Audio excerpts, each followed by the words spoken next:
It was coming back really easily, but now it's just sitting there. No, I do not want you to land on the road. Stick my head out and go, ah. Hey guys, you ever been on a wine tour before? Because now we're going to go hop the fence and look for my drone. Your drone in the Mini series, the Mini 1, 2, 3 and 4, not being strong enough to get back to you is something that's very common, an everyday problem that someone will have to deal with at very least once in their lives. In this video, I'm going to show you my mistake and tell you what I should have remembered to do before going out and flying my drone. Step 1, observe the environment before you launch your drone. Assess how much is too much for my drone. Only giving very quick info, this is how much is too much for your drone. The Mini 1, around 28 kilometers an hour or more, headwind is too much, even flying in more than 2/3 of these suggestions, and you will struggle to fly the drone equally when facing different directions. For the Mini 2, don't go out in any winds something stronger than about 36. The Mini 3, a tiny bit more because they've perfected things by now, of around 38 kilometers an hour. If you want to know how many miles per hour that is, just remember a simple, quick method. Divide my number of kilometers by 3. So say the 38 is 13, then just under double that number. So 26, chop off 1, and that will equal around 25 miles per hour. Any more calculating than that is not worth the extra effort just to not miss it by 1 or 2 miles.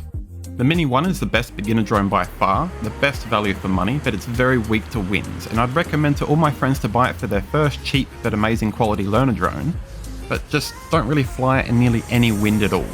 The Mini 2 had a major leap in handling headwinds. The Mini 3 could handle a little bit more, but about the most you could ever want to try and do while capturing something. And the Mini 4 has so little extra possibly needed benefit that it's not even worth comparing to the Mini 3 or even the Mini 5 when it comes out. The needed max wind tolerance has already been reached with the Mini 3 in my opinion. So anyways, in my story, what did I do wrong? How did I mess up? What can you make sure to do for that not to happen to you and to keep your drone alive in the future?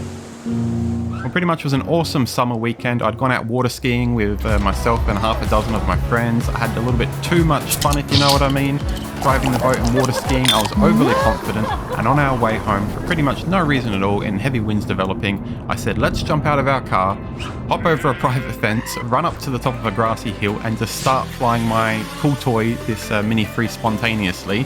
Show it off to you guys, show you how far away it can get from me, like 3 kilometers away from us in no time, and just not even think that when I turn around, I had a massive tailwind and now the headwind is in my face and the drone's struggling to come back.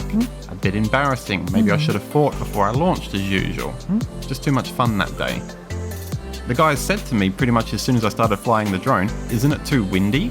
And I said, no, this little Mini 3 is amazing. The Mini 1, yeah, it can't handle much. The Mini 2, they did a lot better. The Mini 3, it's the best you ever need. This Mini 3 is invincible to winds. Not quite.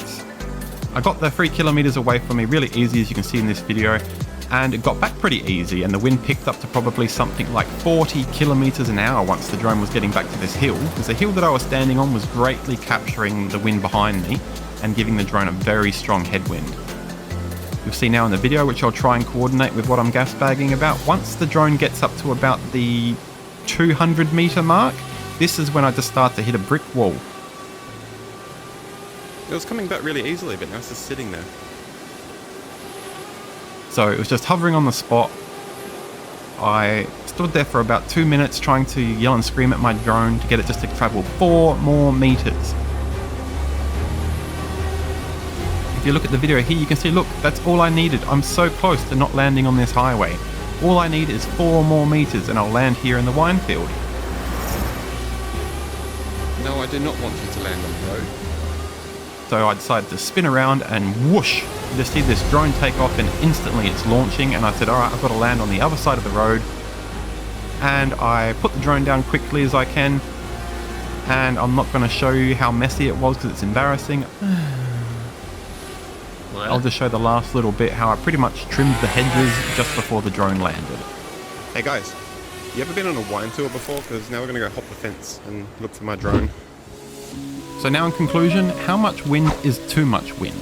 In my personal opinion, if you take your drone out in anything more than 30 kilometers an hour, you're not going to be able to achieve much. And if you want to be able to fly your drone equally in all directions and film something and not have something very noticeable that the drone is struggling in one direction but not another, then pushing anything over 25 you're probably not going to succeed. And if you want to be very cautious, maybe don't even fly your drone in anything more than 20 kilometers an hour. I can hear people saying now, hang on, how do I even know what 25 kilometers an hour cautious wind feels like? Well, what do? I'd probably like get my friend and say, Bobby, come here, take me out in the car.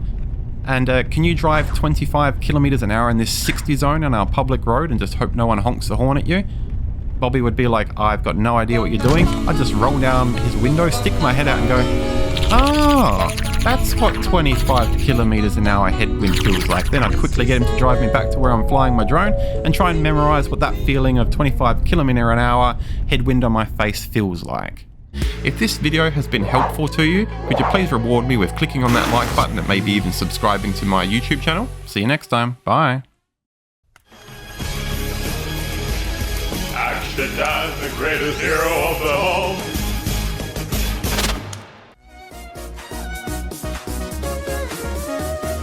If you guys want to see another one of my drone videos, click on the link on the left. If you want to see something different, like one of my Aussie outdoor adventures, click on the link on the right.